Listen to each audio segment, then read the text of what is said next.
네, 중세 경제, 고려 경제로 넘어가도록 하겠습니다. 자, 중세 경제 보시면, 자, 괄호 1번에 농업 중심의 산업 발전. 고대 시대도 마찬가지지만 중세 그리고 조선 또한 우리나라는 전통적으로는 좀 농업 중심의 국가라고 할 수가 있겠습니다. 자, 동그라미 2번에 보시면 상업과 수공업이 있습니다. 자급자족적인 농업 경제 구조로서 여전히 상업과 수공업의 발달은 미약했다라고 할 수가 있겠습니다. 우리나라에서 이 상업과 수공업이 발전하기 시작한 거는 조선 후기가 되면 이제 상업이 조금 뜨기 시작합니다. 그 전까지는 여전히 상업은 조금 미약하다라고 할 수가 있겠고요. 니은의 수공업에 소라고 하는 특수행정구역이 있습니다. 이 소에 거주하는 민들은 국가가 필요로 물건들을 직접 손으로 만들어서 바쳤던 그런 사람들로서 기억을 하시면 되겠습니다. 네. 자, 국가재정의 운영을 보시면요. 자, 동그라미 1번의 국가재정의 정비에서 니은의 양안과 호적이 있습니다. 자, 양안은 전국에 있는 토지를 조사해서 기록해 놓은 문서를 양안이라고 그러고요.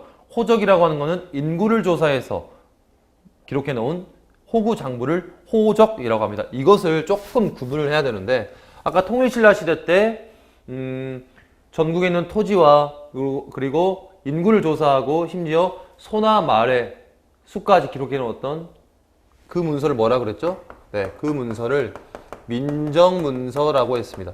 이 민정문서에는 토지와 인구가 함께 기록되어 있었는데, 이제 이게 고려시대로 오게 되면서 이제 양안과 호적으로서 이렇게 두 개로 나뉘게 됐다. 이렇게 그냥 간단히 조금 보시면 되겠습니다. 넘어가셔도 되고요. 자, 괄호 3번의 수취제도를 보시면은 동그라미 1번에 조세, 2번에 곡물, 3번에 역이 있습니다. 자, 조세, 공납, 역. 이것은 수취제도로서 어느 시대를 막론하고 똑같다라고 말씀을 드릴 수 있겠고요. 자, 조세는 토지에서 거두는 세금을 얘기합니다. 자, 대상은 논과 밭을 비옥도에 따라서 3등급으로 나눠서 고려는 거뒀다라는 것이 특징입니다. 그래서 비옥한 지역은 좀 더 많이 걷고 비옥하지 않은 지역은 좀 덜 걷고 3등급을 구분을 했고, 생산량의 대부분은 10분의 1을 거뒀다는 것이 통상적입니다. 그래서 지방에서 걷어서 지방에 있는 조창이라고 하는 창고가 있습니다. 그 조창에서 이제 수확물을 걷어서 조운이라고 하는 당신의 육로보다는 바다, 이 해로가 더 발달했기 때문에 배를 통해서 이 세곡선, 이 세금을 실은 이 배를 통해서 중앙에 있는 수도에 있는 경창에 이제 보관을 하도록 하게 되는 것입니다. 그래서 그런 것까지 함께 좀 보시고, 곡물 같은 경우는 집집마다 특산물을 걷는 것인데 매년 항상 정기적으로 걷었던 상공이 있고, 특별한 날에 이제 걷었던 별공이 있습니다. 그래서 상공과 별공 두 가지가 있다는 거 기억해 주시고요. 역은 국가에서 백성의 노동력을 무상으로 걷는 걸 얘기했습니다. 그래서 군역과 요역이 있다는 거. 그리고 기타적으로는 어민에게 걷는 어염세, 상인에게 걷는 상세가 있었구나 라는 정도만 봐주시면 되겠습니다. 자, 4번에 전시과 제도와 토지 소유가 있습니다. 자, 먼저 역분전이라고 하는 땅이 있는데, 이 역분전이라고 하는 땅은 고려 태조가 후삼국을 통일하면서 이 통일의 공로가 있었던 신하들에게 그 역할에 맞게끔 땅을 분배해 줬다라고 해서 역분전이라고 합니다. 그래서 그 공로를 논해서 상을 주었다. 공로와 역할에 맞게끔 상을 차등적으로 주었다라고 해서 논공, 행상적인 성격을 띄었다라고 합니다. 자, 그리고 그 밑에 보시면 전시과라고 하는 것이 있는데, 이 전시과라고 하는 거 중요합니다. 이 전시과라고 하는 거는, 자, 우리가 이해를 할 때 제가 어떤 걸 제가 말씀을 드리고 싶냐면, 우리가 먼저 개념을 이해해야 되는데요. 자, 보시면 이건 하나의 토지입니다. 자, 이렇게 토지가 있는데 이 토지에는 소유권이라는 개념이 있고요. 그 다음에 수조권이라는 개념이 있습니다. 소유권이라고 하는 것은 쉽게 얘기해서 이 땅을 내가 소유하고 있다는 것이죠. 이건 내 것의 개념입니다. 이 땅이 내 것이다 라고 할 때 우리는 이 소유권을 가지고 있다고 그러죠. 근데 이 땅에는 소유권이 아니라 수조권이라고 하는 개념이, 이런 권리가 여기에 함께 들어가 있습니다. 수조권이라고 하는 것은 뭐냐면, 수취를 할 수 있는, 조세를 수취할 수 있는 권리가 있는 땅을 수조권이라고 합니다. 전국에 있는 모든 땅은 원칙적으로는 모두 국가에 세금을 내야 됩니다. 그래서 수조권이라고 하는 거는 내 땅이 아닙니다. 이 땅. 내 땅이 아니고 이 땅은 조세를 거둘 수 있는 그런 권리를 지닌 땅을 수조권이라고 합니다. 이 땅이 내 땅이라고 하면 이 땅은 내 땅이기 때문에 마음대로 사고 팔 수가 있겠죠. 이건 매매가 가능합니다. 그리고 이 땅은 내 땅이기 때문에 내가 물려줄 수도 있고, 그리고 기증하고 싶을 때도 기증을 하고, 그리고 임대를 할 수도 있습니다. 왜? 이 땅은 내 것이기 때문에. 그러나 수조권인 땅은 내 땅이 아니기 때문에 이런 매매, 상속, 기증, 임대를 할 수가 없습니다. 수조권을 이 땅에서 가지고 있는 사람은 조세를 거둘 수 있는 권리가 있기 때문에 이런 소유권을 행사하는 것처럼 이런 권한을 행사할 수가 없고, 원칙적으로 전국에 있는 모든 땅의 수조권은 누가 가지고 있냐? 원칙적으로는 이거는 국가가 소유하고 있습니다. 그런데 이 국가가 귀족이나 관리들에게 국가를 위해서 일을 한 대가로 이 땅을 부여를 하게 됩니다. 무슨 권리를? 수조권을. 여기서 주의할 거는 소유권을 주는 것이 아니라 국가가 귀족이나 관리들에게 조세를 거둘 수 있는 권리인 이 수조권의 땅을 준다는 겁니다. 이 수조권을 줄 수 있는 땅을 바로 통일신라 때는 관료전이라고 했습니다. 관료전. 기억나시죠? 관료전. 이거는 통일신라 시대 때 나눠졌던 땅이고요. 고려시대 때는 전식과라는 땅이 있습니다. 전식과. 그리고 조선시대 때는 과전법이라고 하는 제도가 있습니다. 그래서 이 관료전, 전식과, 과전법, 이 세 개의 제도에서는 모두 다 소유권이 아니라 이 수조권을 부여한 땅이다라는 것을 기억을 해주시면 되겠습니다. 세 개의 공통점입니다. 소유권이 아니라 수조권을 부여받은 땅이다. 네, 개념상 이거를 이해해 주시고 보도록 하겠습니다. 자, 전식과 체제의 정비입니다. 자, 먼저 동그라미 3번부터 먼저 보도록 하겠습니다. 3번 보시면 어떻게 전식과 제도가 운영되었는가? 기억, 관직과 직역 복무의 대가로 토지 자체가 아닌, 이 말은 소유권이 아닌 이 말입니다. 그 토지 자체를 준 것이 아니라 수조권을 주었다 라는 것이고, 국가를 위해서 일을 한 대가를 준 거기 때문에 국가를 위해서 일을 할 수 없을 때에는 그 땅을 반납하는 것이 맞겠죠. 그래서 원칙적으로는 수조권을 세습하는 것이 불가됩니다. 그래서 사망하거나 퇴직을 하면 국가에 반드시 반납을 해야 됩니다. 그러나 세습을 할 수 있는 땅이 있었습니다. 그 땅을 바로 공음전이라고 불렀습니다. 공음전. 그 땅을요, 공음전이라고 불렀습니다. 공음전. 이거는 세습이 가능한 땅이었는데, 이 땅은 고려시대에서 5품 이상의 아주 높은 관리들에게는 공음전이라는 땅을 줘서 이런 신분을 유지할 수 있도록 해 주었습니다. 이것 또한 고려 사회가 귀족이라고 하는 귀족 사회였다는 걸 알려주게 되고, 이 공음전과 비슷했던 역할을 했던 게 바로 음서제도라는 게 있죠. 음서제. 음서제도라고 하는 거는 정치적인 면에서 5품 이상의 관리들에게 무시험으로 관리로서 채용할 수 있도록 했던 제도가 음서제도였습니다. 그래서 고려의 귀족들은 정치적으로는 음서제, 경제적으로는 공음전, 이런 두 가지의 혜택을 받았다라는 것까지 함께 알아주시면 좋겠습니다. 자, 동그라미 이번에 전식과 체제의 정비로 가겠습니다. 자, 먼저 기억에 시정전식과가 있습니다. 이 시정전식과는 공복제도와 역부운전을 참작하여 관직과 함께 인품을 반영했다. 인품의 밑줄입니다. 인품. 인품이라고 하는 거는 상당히 애매하고 모호한 요소죠. 그래서 초창기 때 전식과는 상당히 조금 체계적인 면이 떨어졌다는 겁니다. 관리들의 인품이라고 하는 거는 어떻게 보면 너무 주관적인 요소가 초창기 때는 좀 만들어졌다라는 것이 되겠고요. 자, 그러다가 니은에 이 시정전식과를 개정을 하게 됩니다. 이게 바로 개정전식과인데, 개정전식과에서는 전현직 관리에게 18등급으로 구분하여 지급했다. 이것은 이제 인품이라는 요소를 배제하고 오로지 관리들의 등급만을 가지고 18개로 나누어서 주었다는 겁니다. 그래서 기억에서 니은으로 가면서 인품이라는 요소가 제외되었다라는 것까지 기억을 해주시고요. 이렇게 개정전식과가 운영이 되다가 이제 전직과 현직 관리 모두 주다 보니까 이제 이 전직 관료는 갈수록 숫자가 늘어나게 되고, 이런 전직 관료를 챙겨주다 보니까 현직 관료를 챙겨주지 못하는 일이 벌어지게 됩니다. 그래서 토지가 나눠줄 수 있는 땅이 부족하게 되는데 이런 토지 부족 현상에 대응하기 위해서 문종 때 형성되었던 경정전시과에서는 현직 관리에게만 지급을 하게 됩니다. 그래서 여러분들이 암기를 하실 때는 자, 기역에서 니은으로 갈 때는요, 바로 인품이란 요소가 이제 배제가 되었다. 그리고 개정에서 경정전시과로 갈 때는 이제 전직 관료가 제외되었다. 이렇게 여러분들이 암기를 하시면 좋겠습니다. 자, 4번에 민전으로 가겠습니다. 자, 농민의 사유지입니다. 조상으로부터 세습을 냈다. 전시과와 무관으로서 민전의 소유자는 국가에 일정한 세금을 내었다. 농민의 사유지. 민전은 소유권과 수조권 중에서 어떤 개념과 관련이 있는 땅일까요? 그렇죠. 이거는 내 땅. 내 조상으로부터 물려받은 내 땅. 그래서 민전은 바로 소유권과 관련된 개념이 되겠습니다. 그래서 민전 옆에다가 소유권이라고 쓰시면 되겠고요.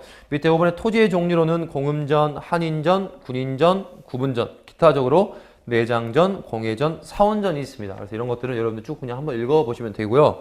니은의 한인전 같은 경우는 한인이라고 하는 게 쉴 한자입니다. 쉬고 있는 사람. 이거는 고려시대에서 육품 이하의 하급 관료들 중에서 아직 관직에 진출하지 못한 자식들에게 주었던 땅을 한인전이라고 그랬습니다. 그래서 6번 토지, 5번의 토지의 종류에서 이런 모든 땅들은 소유권이 아니라 이런 수조권을 부여받은 땅이다라는 것을 여러분들이 꼭 또 기억을 해 주시면 좋겠습니다. 자, 그리고 오른쪽으로 넘어가서 자, 귀족의 경제생활 넘어가시고요. 농민의 경제에서 동그라미 3번에 새로운 농업기술 도입이 있습니다. 자, 니은의 농법의 변화에서 소를 이용한 깊이가리를 우경이라고 그러죠. 우경이 처음 실시됐을 때를 우경이 첫 실시가 된 거는 바로 신라 지증왕 때입니다. 지증왕 때 이게 첫 실시가 됐었고 이 우경이 이제 확대가 되어서 이제 이게 모든 지역에 일반적으로 일반화되었을 때가 바로 고려시대입니다. 그래서 이렇게 두 개를 비교해 주시면 좋고요. 자, 그 다음에 시비법이 발달되었다. 자, 시비법이라고 하는 거는 거름을 주는 방법입니다. 거름을 주는 방법을 시비법이라고 하는데 이 시비법이 삼국시대까지만 하더라도 발견이 안 됐습니다. 이게 발전이 안 됐기 때문에 삼국시대 때는 매년 농사를 짓지 못하고 이 당시에는 휴경농법을 했습니다. 휴경농법. 그래서 땅이라고 하는 것도 지력이라고 해서 땅이라고 하는 것도 나름대로의 그런 어떻게 보면 생산을 할 수 있는 힘이 있는데 이런 힘이 떨어질 때 이런 힘을 보충해 주는 게 어떻게 보면 거름인데 이런 거름을 주는 방법을 삼국시대 때는 발견이 못했기 때문에 이 당시에는 땅을 1년 농사 지으면 그 다음에 1년은 쉬게 하는 그런 농법이 됐습니다. 그런데 이제 고려시대로 오게 되면서 이제 시비법이 발견이 돼가지고 휴경농법이 이제 사라지게 되는 겁니다. 그래서 이렇게 또 시대를 비교해서 여러분들이 봐주시면 좋고요. 그 다음에 2년 3작의 윤작법은 밭농사입니다. 2년 동안 조, 보리, 콩 이 세 가지의 작물을 이렇게 돌려짓는 거 이거를 윤작법이라고 하는데 밭농사에서는 2년 3작의 윤작법이 보급되기 시작했고요. 논농사에서는 모를 옮겨 심는 이거를 이양법이라고 그러죠. 이 이양법을 이제 보급하기 시작합니다. 그래서 밭에서는 윤작법 그리고 논에서는 모내기법 이런 것들이 보급되기 시작했다. 고려시대 때 그렇게 좀 기억을 해주시면 되겠습니다. 다음 페이지 넘어가시고요. 자, 다음 페이지에 괄호 5번에 화폐주조와 고리대의 유행이 있습니다. 화폐는 이제 상업과 관련이 있는 것인데 고려시대는 농업 중심의 국가였기 때문에 상업이 발전하지 못했다. 그래서 화폐가 없다. 화폐가 없지는 않습니다. 화폐가 만들기는 했지만 널리 유통되지는 않았다. 아직은 농업 중심의 국가였기 때문에. 그래서 일본의 화폐 주조를 보시면 최초의 화폐라고 할 수 있는 건원중보가 있습니다. 이것은 철로 만들었고요. 성종 때 만들어졌던 최초의 우리나라의 화폐입니다. 그래서 기억을 해주시면 되겠고 숙종 때는 동전으로서 뭐 사만통보, 해동통보, 해동중보가 있고 숙종 때 또 활구라는 것이 있습니다. 활구라고 하는 것은 은병이라고도 하는데 이거는 아주 고액 화폐입니다. 고액 화폐. 그래서 고액 화폐로서 활구도 만들었었다라는 거 기억해 주시고, 니은 보시면 농업 중심의 자급자족의 경제 구조였기 때문에 유통은 되게 부진했다. 오른쪽에 가로 6번에 무역활동 보시겠습니다. 자, 무역활동으로서는 1번에 병난도라고 하는 국제무역항구가 있습니다. 자, 통일신라 때는 어디가 국제무역항구였죠? 그렇죠. 울산이 있었습니다. 고려시대 때는 병난도라고 하는 국제무역항구가 있다. 그래서 이번에 송나라와의 무역이 주로 주가 이루어졌었는데, 이때는 왕실과 귀족의 수요품을, 사치품을 주로 수입을 많이 했다. 그래서 비단이라든지 서적, 약재 이런 것들을 송나라로부터 많이 수입을 했었고요. 거란과 여진 같은 경우는 얘네들은 유목민족이었기 때문에 우리나라로부터 주로 농기구를 이제 많이 이렇게 수입을 해갔었다라는 것이고, 동아리 5번에 아라비아 상인 같은 경우는 이 당시에 병난도까지 와가지고 우리 고려라고 하는 이름이 이제 서방 세계까지 알려지게 되었다. 그래서 코리아라는 이름이 대한민국의 이름이 이때 고려 시대부터 만들어진 거다라는 거를 기억해 주시면 되겠습니다. 자, 문제를 풀어보겠습니다. 관련된 문제는 출제 예상 문제에서 문제 8번을 한번 보시면 되겠습니다. 8번. 자, 8번 보시면 다음 중 전시과의 운영 원칙에 대한 설명으로 옳은 것입니다. 1번. 직역 담당자에게 무슨 권? 수저권을 분급하였다. 자, 직역. 국가를 위해서 관직 복무를 한 관리에게 수조권이라고는 조세를 거둘 수 있는 권리를 부여받았다. 전시과는 바로 소유권이 아닌 수조권을 부여받았다라고 말씀을 드렸습니다. 정답은 1번이 되겠고, 2번. 수조권은 매매, 양도, 상속이 가능하였다. 매매, 상속, 기증, 임대 이런 것들이 가능하려면 내 것이 아닌 땅은 안 되겠죠. 내 것이 되는 땅. 그래서 정답은 2번은 틀린 보기가 되겠고요. 3번에 수조권자는 조세 요역을 징발할 수 있었다. 조세와 요역을 징발할 수 있었다. 요역. 사람들의 노동력까지 징발할 수 있어서 땅은 통일신라 때 노급이라는 땅이 있었습니다. 3번은 노급과 관련된 설명이고요. 4번에 농민들에게 토지를 균등하게 분배했다. 이거는 전시과와는 관련이 없는 내용입니다. 농민들에게 부여한 땅은 아니죠. 그래서 8번이 아주 중요한 문제가 되겠고요. 11번으로 가겠습니다. 11번. 고려시대 대외무역의 발달과 가장 번성했던 항구는 정답은 4번 병난도가 되겠습니다. 1번의 울산은 통일신라의 무역항구고요. 2번의 당항성은 신라 진흥왕 때 백제 성왕을 배신하고 한강 하류 유역을 차지했다고 했습니다. 그때 한강 하류 유역을 차지하고 중국과의 무역을 위해서 설치했던 항구가 바로 당항성이라는 항구가 있습니다. 3번의 부산포는 조선시대 때 일본과의 교역 행위를 하기 위해서 설치했던 게 바로 부산포였습니다. 일본과의 교린 정책 중에서 부산포, 제포, 연포, 3포를 개항했다라고 하는 거 있었습니다. 관련된 내용 확인하시고요. 정답은 4번이 되겠습니다. 12번은 고려시대 토지제도, 전시과제도가 중요하기 때문에 한번 보도록 하겠습니다. 1번. 경종 때 마련되었던 전시과는 시정전시과입니다. 이 시정전시과는 관직의 고하와 인품의 우열에 따라 지급하였다. 여기서 중요한 말은 인품입니다. 중요한 것은 관직의 고하만 고려하지 않고 인품이라고 하는 애매하고 모호하고 주관적인 요소를 초창기의 전시과에서는 반영을 하고 말았다라는 내용입니다. 1번은 맞는 내용이고요. 2번에 전시과 제도는 토지 그 자체를 준 것이 아니라 수조권을 지급하는 것이다. 소유권이 아니라 수조권과 관련된 개념이다. 맞습니다. 3번에 한인전은 육품 이하의 하급관리의 미관직 진출자에게 지급한 토지다. 맞습니다. 4번 농민들에게 민전을 지급하고 마음대로 매매할 수 없게 하여 농민들의 경제를 안정적으로 유지하였다. 민전이라고 하는 것은 소유권과 관련 있는 개념이기 때문에 마음대로 매매할 수가 있겠죠. 마음대로 매매할 수 없게 하는 땅은 바로 전시과 제도에서 수조권을 부여받은 땅은 마음대로 매매할 수가 없었습니다. 그래서 소유권과 수조권의 개념을 이해하는 문제가 상당히 많이 나온다는 걸 여러분들이 아실 수가 있겠습니다. 15번 문제 한 번 더 보도록 하겠습니다. 15번. 고려시대 전시과 체제하에서 토지와 관련된 내용으로 옳은 것은 자 1번. 지방의 하급관리인 갑은 국가로부터 한인전을 지급받았다. 지방의 하급관리는 한인전이 아니라 외역전이라는 땅을 지급받았습니다. 2번. 육품관리였던 부친 사망 후 을은 부친의 수조지를 그대로 구분전이 아니라 한인전이 되겠죠. 육품이니까. 3번에 음서를 통해 관직에 진출한 병은 상속받은 모든 토지를 국가에 반납이 아니죠. 음서제도. 음서제도와 공음전을 통해서 받은 땅은 바로 세습이 가능했습니다. 왜? 이거는 5품 이상의 관리가 받았기 때문에. 그래서 고려 사유가 귀족 사유였다는 걸 알려주는 중요한 근거가 된다. 4번에 농민인 정은 자기 소유의 토지를 경작한 후에 국가의 생산량의 10분의 1을 세로 바쳤다. 이것이 바로 조세죠, 조세. 조세는 소유를 하고 있는 땅에서 국가의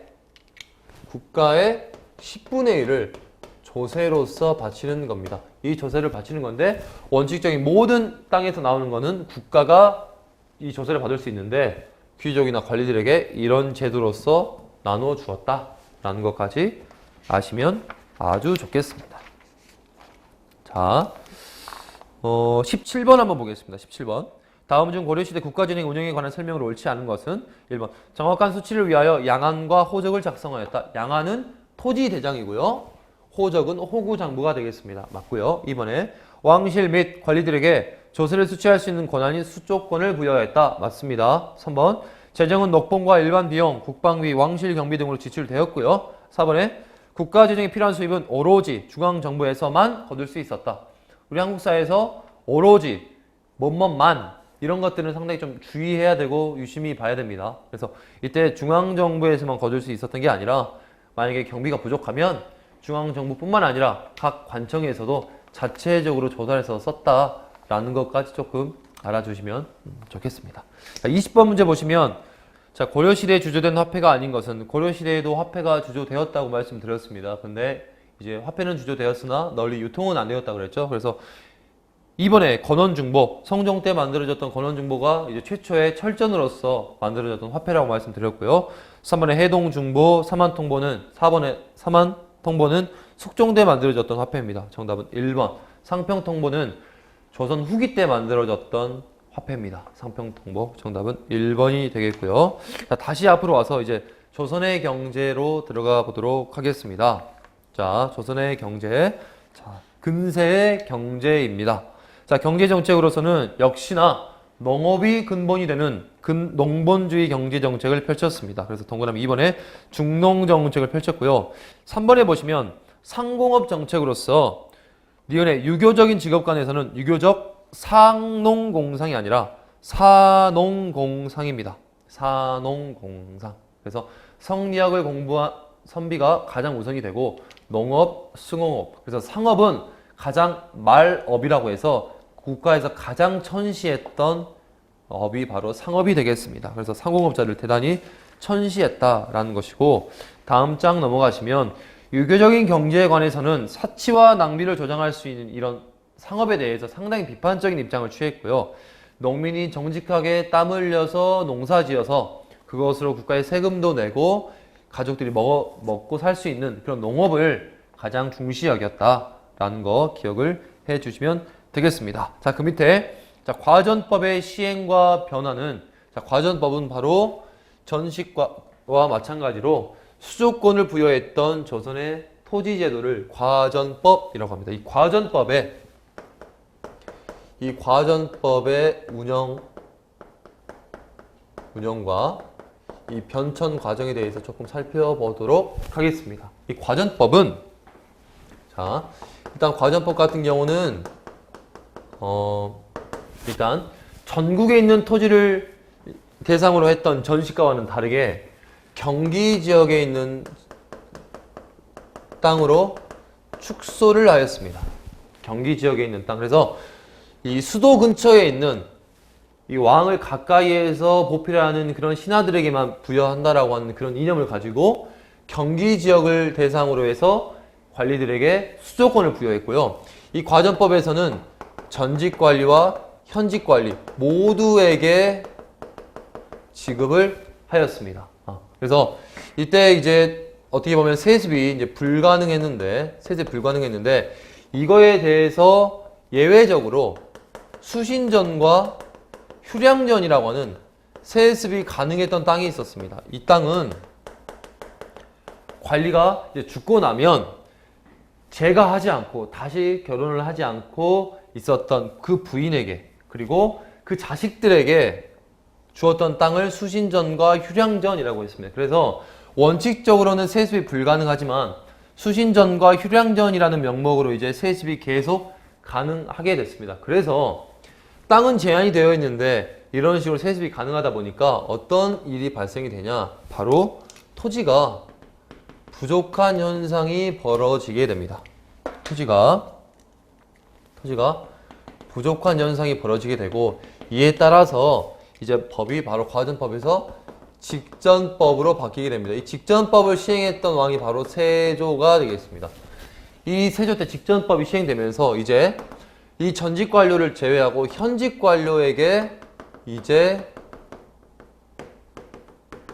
오로지 지급이 되게 됩니다. 이게 바로 직전법이고, 자, 현직 관료에게만 이제 수조권을 부여하다 보니까 어떤 일이 벌어지냐면, 예전 같은 경우 내가 퇴직을 해도 그 땅에서 내가 일정량의 조세를 계속해서 그 수조권을 통해서 부여받을 수 있었는데, 이제는 내가 퇴직을 하면 이제 조세를 받을 수 없기 때문에 어떤 일이 벌어지냐면, 현직에 있을 때 최대한 관리들이 이 수조권의 권한을 남용해서 최대한 농민들에게 많이 이렇게 세금을 걷게 됩니다. 어떤 일이 벌어지냐? 바로 수조권의 남용 현상이 벌어지게 됩니다.